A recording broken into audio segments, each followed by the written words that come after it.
चाललेली हिंडायला? काय नाही, असंच चाललो होतं आपल्या रानात चिंचा आणायला. चिंचा खायला? लहान राहिली काय चिंचा खायला? मला नाही, हिला खायची होती चिंच. ह्या बारकीला काय कामच नाही, नुसता चिंचा खाते. ओ पप्पा जाऊ द्या की, प्रतिज्ञाला कुठं भेटणार राहिला? काय नाही गपचूप घरात बसा, जावा. जाऊ द्या की. बरं जा, पण गावात धिंगाणा कमी गाला, आता लग्न जमलंय काय? हो.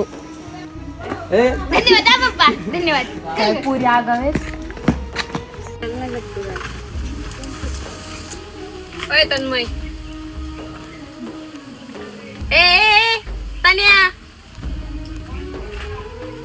बघ त्याला. ए तन्मय. काय म्हणली? तन्मय. तन्मय? माझं नाव काय? तन्मय. जा. ए पोरा. नाही, तू तर बोलूच नको मला, जा घरी तू. ए तन्मय.